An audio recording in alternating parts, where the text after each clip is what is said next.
My dear friends, my dear God's, my dear masters, ಇವತ್ತು ಬೆಳಗ್ಗೆ ಒಂದು ಮೆಸೇಜು ಬರೆದು ಎಲ್ಲರಿಗೆ ಕಳಿಸಿದ್ದೀನಿ. ಅಥೆಂಟಿಸಿಟಿ ಅಂತ.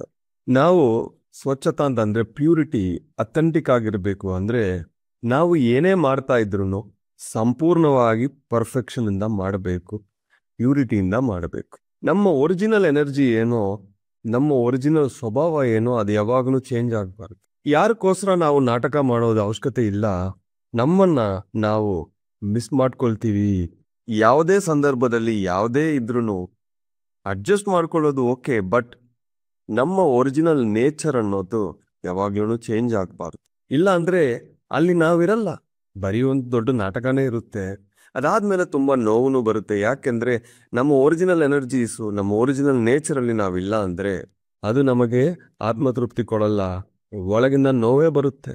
ಇನ್ನೊಂದು ದೊಡ್ಡ ಹಿಂಟ್ ನಾನು ಒಂದು ಕೊಡ್ತೀನಿ. ನಾನು ಗುರುಗಳ ಪತ್ರಿಜಿಯಿಂದ ಇದಕ್ಕೆ ಕಲ್ತಿದ್ದೀನಿ. ಈ ಒಂದು ವಿಷಯ ಒಂದು ಜನ್ಮ ಆಗುತ್ತೆ, ಅಷ್ಟು ಒಂದು ಫೋಕಸ್ ಮಾಡಬೇಕು, ಅಷ್ಟು ಸುಲಭ ಅಲ್ಲ. ಆದ್ರೆ ನೀವು ಇದನ್ನ ಪಾಟಿಸಿದ್ರೆ ಎಷ್ಟೊಂದು ಎನರ್ಜೀಸ್ ನೀವು ಸೇವ್ ಮಾಡಬಹುದು. ಅದೇನು ಅಂದ್ರೆ, don't give explanations to anybody. ಅವರು ಇವ್ರು ಏನೋ ಕೇಳ್ತಾ ಇದಾರಂತ, ಯಾಕೆ ನೀವು ಈ ತರ ಮಾತಾಡಿದ್ರಿ, ಯಾಕೆ ಈ ತರ ನೀವಿದ್ರಿ ಅನ್ನೋದಕ್ಕೆ ಯಾರಾದ್ರೂ ಪ್ರಶ್ನೆ ಕೇಳಿದ್ರೆ ಡೀಟೇಲ್ಡ್ ಆಗಿ ನೀವು ಎಕ್ಸ್ಪ್ಲನೇಷನ್ ಕೊಡ್ತಾ ಇದ್ರಿ ಅಂದ್ರೆ ನಿಮ್ಮ ಎನರ್ಜಿ ಡೆಪ್ಲೀಟ್ ಆಗ್ತಾ ಇದೆ. No explanations. ಒಂದು ಶಾರ್ಟ್ ಅಲ್ಲಿ ಹೇಳಿ ಸಾಕು, ಡೀಟೇಲ್ಡ್ ಎಕ್ಸ್ಪ್ಲನೇಷನ್ ಕೊಡಬೇಡಿ. ಎಕ್ಸ್ಪ್ಲನೇಷನ್ಸ್ ಡೆಪ್ಲೀಟ್ಸ್ ಎನರ್ಜಿ ಅಂದ್ರು. ಇನ್ನೂ ಅದು ನಾನು ಇದು ಸುಮಾರು ಒಂದು 6-7 ವರ್ಷದ ಮುಂಚೆ ಕೇಳಿದ್ದೀನಿ. ಇನ್ನೂ ಅದು ಅಭ್ಯಾಸಕ್ಕೆ ಬರ್ತಾನೆ ಇದೆ. ಯಾರಾದ್ರೂ ಒಂದು ಪ್ರಶ್ನೆ ಕೇಳ್ತಾರೆ, ನಾವು ಆನ್ಸರ್ ಕೊಟ್ಟಿಲ್ಲ ಅಂದ್ರೆ ಅಹಂಕಾರ ಅಂತಾರು. ತುಂಬಾ ಡೀಟೇಲ್ ಆಗಿ ನಾವು ಆನ್ಸರ್ ಕೊಟ್ರೆ ನಮ್ಮ ಎನರ್ಜಿ ಡೆಪ್ಲೀಟ್ ಆಗುತ್ತೆ. ಹಾಗಾಗಿ ಮಿಡಿಲ್ ಪಾತ್. ಪ್ರತಿ ಒಬ್ಬರು ಕೇಳೋ ಪ್ರತಿ ಪ್ರಶ್ನೆಗೆ ನಾವು ಸಮಾಧಾನ ಕೊಡಬೇಕಂತ ಇಲ್ಲ. Don't give answers to all the questions. Questions wrong ಇರುತ್ತೆ, ಕ್ವಶನ್ಸ್ ಮೀನಿಂಗ್ಲೆಸ್ ಇರುತ್ತೆ. ಅಂತ ಒಂದು ಕ್ವಶನ್ಸ್ಗೆ ನಾವು ಎಕ್ಸ್ಪ್ಲನೇಷನ್ಸ್ ಕೊಡಬಾರದು. ಮೌನವಾಗಿರಿ, ಸುಮ್ಮನೆ ಇರಿ ಅಷ್ಟೇ. ಯಾರಾದ್ರೂ ಸೈಂಟಿಫಿಕ್ ಕ್ವಶನ್ಸ್ ಕೇಳ್ತಾ ಇದ್ರೆ, ನಿಜವಾಗ ಆ ಒಂದು ಜ್ಞಾನಕ್ಕೋಸ್ಕರ ಅವರು ಕ್ವಶನ್ಸ್ ಕೇಳ್ತಾ ಇದ್ರೆ ಆನ್ಸರ್ ಕೊಡ್ಬೋದು. ನಿನ್ನೆ ಹಾಸನ ಅಲ್ಲಿ ವಕೀಲ್ ಸಂಘಕ್ಕೆ ಹೋಗಿ, ಅಲ್ಲಿ ಸುಮಾರು ಒಂದು 40-50 ಲಾಯರ್ಸ್ ಇದ್ರು, ಎಲ್ಲರೂ ಸೀನಿಯರ್ ಲಾಯರ್ಸ್. ಅವ್ರಿಗೆ ಧ್ಯಾನವನ್ನು ಪರಿಚಯ ಮಾಡಿಕೊಟ್ಟಿದ್ದೀನಿ.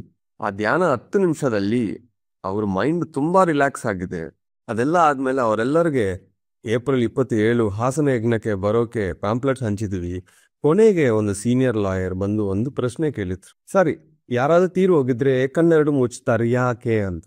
ಕಣ್ಣೆರಡು ಮುಚ್ತಾರಲ್ವಾ ಸರ್, ಯಾಕೆ ಅಂತ ಹೇಳ್ತು. ನಾನು ಹೇಳಿದ್ನಿ, ಕಣ್ಣಿಗೆ ಮನಸ್ಸಿಗೆ ಸಂಬಂಧ ಇದೆ ಸರ್. ಶರೀರ ತೀರೋಗಿದ್ಮೇಲೆ ಕಣ್ಣಿಗೆ ಅವಶ್ಯಕತೆ ಇಲ್ಲ, ಮುಚ್ಚಿದ್ವಿ ಅಷ್ಟೇ ಅಂತ ಹೇಳಿದ್ವಿ.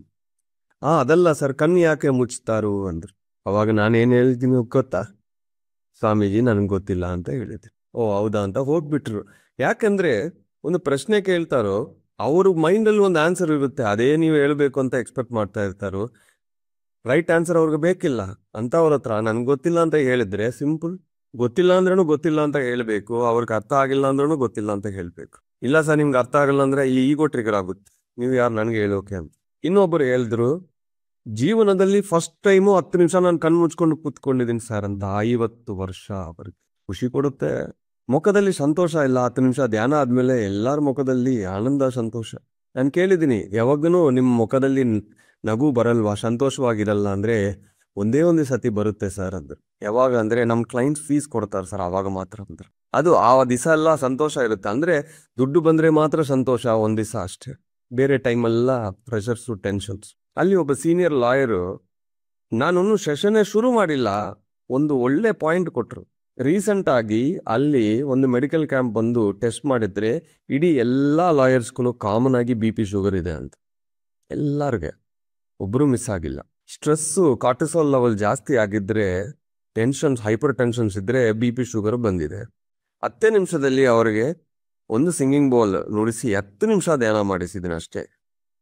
ಆ 10 ನಿಮಿಷದಲ್ಲಿ ಇಷ್ಟು ಸುಲಭವಾದ ಧ್ಯಾನ ಅಂದ್ರೆ ಇಷ್ಟೇನಾ ಪರಿಚಯ ನಾವು ಮಾಡಿ ಕೊಡ್ಬೇಕು. ಹೊಸೊಬ್ಬರಿಗೆ ಹೋಗಿ ನಾವು ಟೀಚ್ ಮಾಡ್ಬೇಕು. ಅಥೆಂಟಿಕ್ ಆಗಿರ್ಬೇಕು. ನಮ್ಗೆ ಗೊತ್ತಿಲ್ಲ ಅಂದ್ರೆ ಗೊತ್ತಿಲ್ಲ, ಎಷ್ಟು ಗೊತ್ತೋ ಅಷ್ಟೇ ಹೇಳ್ಬೇಕು. ಕವರ್ ಅಪ್ ಮಾಡಬಾರದು, ಆಕ್ಟಿಂಗ್ ಮಾಡಬಾರದು, ಏನೇನೋ ಹೇಳಿ ಕಾಂಪ್ಲೆಕ್ಸ್ ಮಾಡಬಾರದು. ಗೊತ್ತಿದ್ರೆ ಎಸ್, ಗೊತ್ತಿಲ್ಲ ಅಂದ್ರೆ ಗೊತ್ತಿಲ್ಲ, ಸಿಂಪಲ್ ಅಲ್ವ. ಅವಾಗ ನಮಗೆ ಯಾವುದು ಕಲ್ಮಿಷ ಇರಲ್ಲ. ಇರೋ ತರ ಹೇಳ್ಬಿಟ್ಟು ನಾವು ಬರ್ಬೋದು. ರಾಜೀವ್ ಇನ್ಸ್ಟಿಟ್ಯೂಟ್ ಆಫ್ ಟೆಕ್ನಾಲಜಿ ಅಂತ ಒಂದು ಕಾಲೇಜ್ಗೆ ಹೋಗಿ ಅಲ್ಲಿನೂ ಸೆಷನ್ ಕೊಟ್ಟಿದ್ವಿ. ಆ ಸೆಷನ್ಗೆ ಮುಂಚೆ ಸ್ವಲ್ಪ ಪ್ರಿನ್ಸಿಪಲ್ ರೂಮಲ್ಲಿ ಕೂತ್ಕೊಂಡಿದ್ದೀನಿ.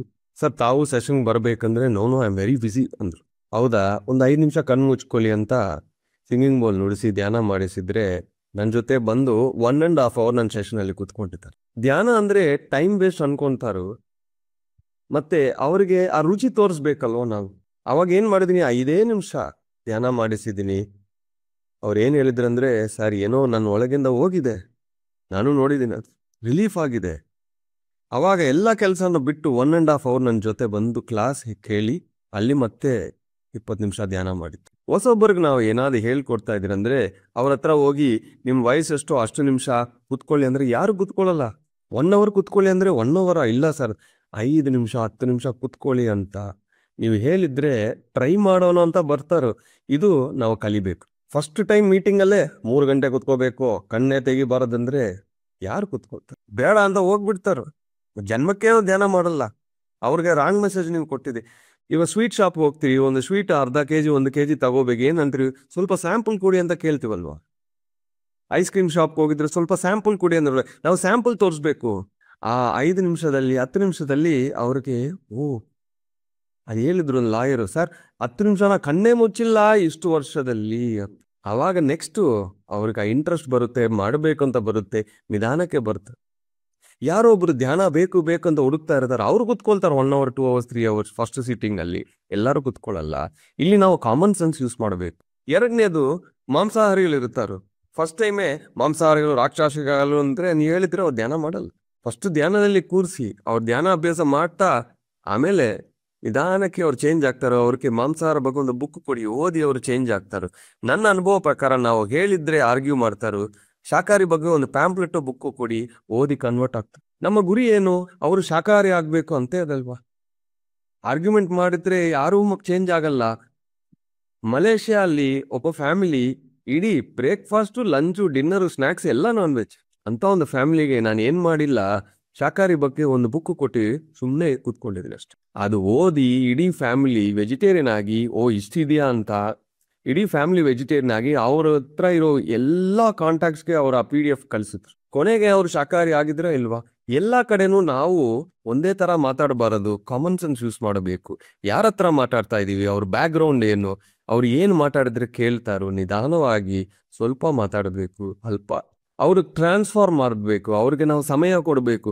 ನಮಗೆಲ್ಲ ಗೊತ್ತು ನಾವು ಗ್ರೇಟ್ ಅಂತ ಅಲ್ಲಿ ಹೋಗಿ ಏನೇನೋ ಮಾತಾಡ್ಬಿಟ್ರೆ ಮತ್ತೆ ಜನ್ಮಕ್ಕೆ ಅವ್ರ ಧ್ಯಾನಕ್ಕೆ ಬರುತ್ತೆ. ಇವಾಗ ನಾವೆಲ್ಲ great masters, but day 1 day 2 ಇಷ್ಟು ಜ್ಞಾನ ಇದೆಯಾ ನಮ್ಮ ಹತ್ರ? ಒಬ್ಬ ಸಾಮಾನ್ಯ ವ್ಯಕ್ತಿಯನ್ನ ಆ ಸಾಮಾನ್ಯ ವ್ಯಕ್ತಿ ತರಾನೇ ನೋಡಿ ಅವರಿಗೆ ಧ್ಯಾನ ಪರಿಚಯ ಮಾಡ್ಕೊಡಿ. ಸ್ವಲ್ಪ ಹೇಳಿ, ಸ್ವಲ್ಪ ಮಾಡಿ ಅಂತ ಟೇಸ್ಟ್ ಕೊಡಿ, ನಿಧಾನಕ್ಕೆ ಬರ್ತಾರೆ. ಆಮೇಲೆ ಸ್ವಲ್ಪ ಸ್ವಲ್ಪ ಹೇಳೋಣ. ನಮಗೆ ಇಷ್ಟು ಗೊತ್ತು ಅಂತ ಒಂದೇ ಸತಿ ಡಂಪ್ ಮಾಡಬೇಡಿ. ಈ ಒಂದು ಕಲ್ಚರ್ ನಾವು ಚೇಂಜ್ ಮಾಡ್ಕೋಬೇಕು. ಒಂದೇ ಸತಿ ಎಲ್ಲ ಹೇಳ್ಬಿಟ್ರೆ ಅವ್ರು ಎನ್ಲೈಟ್ ಆಗಲ್ಲ, ಹೋಗ್ಬಿಡ್ತಾರೆ. ಈಗ 5ನೇ ಕ್ಲಾಸ್ಗೆ ಮಕ್ಕಳು ಬರ್ತಾರೆ, ಒಂದೇ ದಿವಸದಲ್ಲಿ ಸಿಲೆಬಸ್ ಎಲ್ಲ ಹೇಳ್ತೀವ ನಾವು. ಏನು ಹೋಗುತ್ತೆ ತಲೆ ಒಳಗೆ? ಮೊಟ್ಟ ಮೊದಲನೇದಾಗಿ ಧ್ಯಾನ ಅಂದ್ರೇನೆ ಒಬ್ಬೊಬ್ಬರಿಗೆ ಭಯ, ಏನೋ ಆಗುತ್ತೆ, ಕುಟುಂಬ ಬಿಡಬೇಕಾ, ಎಷ್ಟೊಂದು ಕಲ್ಪನೆಗಳಿರುತ್ತೆ. ಧ್ಯಾನ ನಾವು ಪರಿಚಯ ಮಾಡಿ ಕೊಡ್ತಾ ಇದ್ದಂದ್ರೆ ನಿನ್ನೆ ನಾನು ಸುಮಾರು ಒಂದು 120 ಜನ, ಇಲ್ಲಾಂದ್ರೆ 100ರಿಂದ 120 ಜನ ನಮ್ಮ ಮೀಟ್ ಮಾಡಿ ಎಲ್ಲರಿಗೂ ಧ್ಯಾನ ಹೇಳಿಕೊಟ್ಟಿದ್ದೀನಿ. ಪ್ರತಿಯೊಬ್ಬರು ಅದನ್ನು ಸ್ವೀಕರಿಸಿದ್ರು. ಪ್ರತಿಯೊಬ್ಬರು ಚೆನ್ನಾಗಿದೆ, ನಾವು ಮಾಡ್ತೀನಿ ಅಂತ ಹೇಳಿದ್ರು. ಪ್ರತಿಯೊಬ್ಬರು ಅದು ಫಾಲೋ ಮಾಡಿ ಆಸನ ಯಜ್ಞಕ್ಕೆ ಬರ್ತೀನಿ ಅಂತ ಹೇಳಿದ್ರು. ಇದು ಅಲ್ವಾ ಸಕ್ಸಸ್. ನಿಧಾನಕ್ಕೆ ಸ್ವಲ್ಪ ಹೇಳಿ ಸಾಕು. 5 ನಿಮಿಷ 10 ನಿಮಿಷ ಧ್ಯಾನ ಪವರ್ಫುಲ್ ಆಗಿರುತ್ತೆ. ಯಾಕೆಂದ್ರೆ ನೀವು ಅವ್ರ ಜೊತೆ ಇರ್ತೀರಿ, ನಿಮ್ಮ ಎನರ್ಜಿ ಅಲ್ಲಿ ಹೆಲ್ಪ್ ಆಗುತ್ತೆ. ಹೊಸೊಬ್ಬರಿಗೆ ಧ್ಯಾನ ಹೇಳ್ಕೊಡೋದು ತುಂಬಾ ಆನಂದ, ಬಟ್ ಕಾಮನ್ ಸೆನ್ಸ್ ಯೂಸ್ ಮಾಡಿ ಎಷ್ಟು ಹೇಳಬೇಕು ಏನು ಅಂತ ನಾವು ಹೇಳ್ವಿ. ನೇಮ್ ಆಫ್ ದ ಬುಕ್ ಅದು ತಮಿಳ್ ಬುಕ್ ನಾನು ಅವ್ರು ಕೊಟ್ಟಿರೋದು ಸರ್. ಈಗ ಧ್ಯಾನ, ಶಾಕಾಹಾರ, ಪಿರಮಿಡ್ ಈ 3 ಬಗ್ಗೆ ಪುಸ್ತಕ ಪ್ರತಿಯೊಬ್ಬರು ಕೈಯಲ್ಲಿ ಇರಬೇಕು. ಲಲಿತಾ ಮೇಡಮ್ ಅಂತ ಒಬ್ಬರು ಬುಕ್ಸ್ ಎಲ್ಲ ಪ್ರಿಂಟ್ ಮಾಡ್ತಾ ಇದ್ದಾರೆ, ಅವ್ರ ಹತ್ರ ನೀವು ಪರ್ಚೇಸ್ ಮಾಡಿ. ಯಾರಿಗ ಧ್ಯಾನ ಹೇಳಿಕೊಟ್ಟು ಒಂದು ಪುಸ್ತಕ ಕೊಡಿ, ಇದು ಓದ್ರಿ ಅಂತ. ನಿಧಾನಕ್ಕೆ ಓದ್ತಾರೆ. ನಿಧಾನಕ್ಕೆ ಶಾಕಾಹಾರ ಬಗ್ಗೆ ಅವರು ಯೋಚನೆ ಮಾಡಬೇಕು. ನಾವು ಹೇಳಿದ್ರೆ ಆರ್ಗ್ಯೂ ಮಾಡ್ತಾರೆ. ನಾನು ಒಂದ್ಸತಿ ಪತ್ರಿಜಿ ಗುರುಗಳನ್ನ ಕೇಳಿದ್ದೀನಿ, ಸರ್ ವೆಜಿಟೇರಿಯನ್ ಮೂವ್ಮೆಂಟ್ ಏನಾದ್ರು ನಾನು ಸ್ಟಾರ್ಟ್ ಮಾಡಲ್ಲ ಅಂದ್ರೆ ಅದು ಮಾಡೋರು ಜಾಸ್ತಿ ಇದ್ದಾರೆ, ನೀವು ಧ್ಯಾನ ಹೇಳ್ಕೊಡಿ ಸಾಕು ಅಂತ.